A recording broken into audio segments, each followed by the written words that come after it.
السلام علیکم ورحمۃ اللہ وبرکاتہ۔ دوستو، کل ہم نے سورۃ الفاتحہ کا مکمل ترجمہ پڑھا تھا۔ آج انشاءاللہ عز و جل ہم سورۃ البقرہ کی پہلی 5 آیات کا ترجمہ پڑھیں گے۔ حضرت عبداللہ بن عباس رضی اللہ تعالی عنہما آپ بیان کرتے ہیں کہ مدینہ منورہ میں سب سے پہلے سورۃ البقرہ ہی نازل ہوئی۔ سورۃ البقرہ میں 40 رکوع اور 286 آیات ہیں۔ سورۃ البقرہ کو بقرہ اس لیے کہتے ہیں کہ بقرۃن عربی میں گائے کو کہتے ہیں۔ اس صورت میں کیونکہ گائے کا واقعہ تفصیل سے بیان ہوا ہے، اسی وجہ سے اس صورت کا نام بقرہ رکھا گیا۔ نبی کریم صلی اللہ علیہ وآلہ وسلم نے ارشاد فرمایا کہ جس گھر میں سورۃ البقرہ کی تلاوت کی جائے اس گھر میں شیطان داخل نہیں ہوتا۔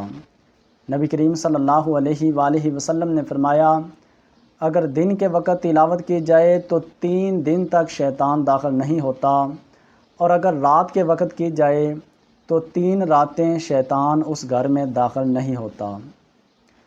سورۃ البقرہ کا ترجمہ شروع کرتے ہیں۔ بسم اللہ الرحمن الرحیم۔ الف لام میم۔ حروف مقطعات۔ قرآن پاک کی 29 ایسی صورتیں ہیں جن کے شروع میں حروف مقطعات کا استعمال کیا گیا ہے۔ اس کا ترجمہ یہی کیا جاتا ہے کہ اللہ اور اس کا رسول ہی بہتر جانتے ہیں۔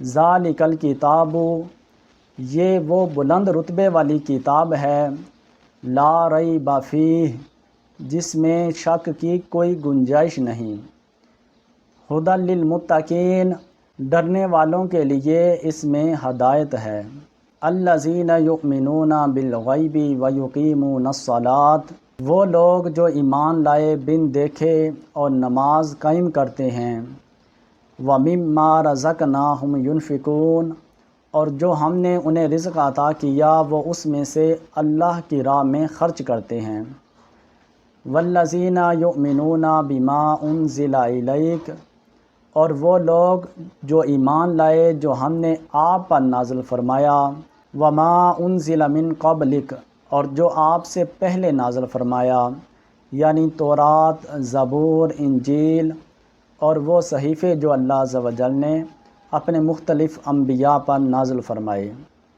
وبالآخرۃ ھم یوقنون، اور وہ آخرت کے دن پر یقین رکھتے ہیں، اولئک علی ھدی من ربہم، یہی وہ لوگ ہیں جو اپنے رب کی طرف سے ہدایت پر ہیں، واولئک ھم المفلحون، اور یہی وہ لوگ ہیں جو فلاح پانے والے ہیں۔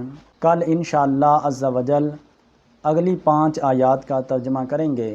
اللہ عز و جل ہمیں قرآن پاک کو سمجھ کے اس پر عمل کرنے کی توفیق عطا فرمائے، آمین بجاہ النبی الامین۔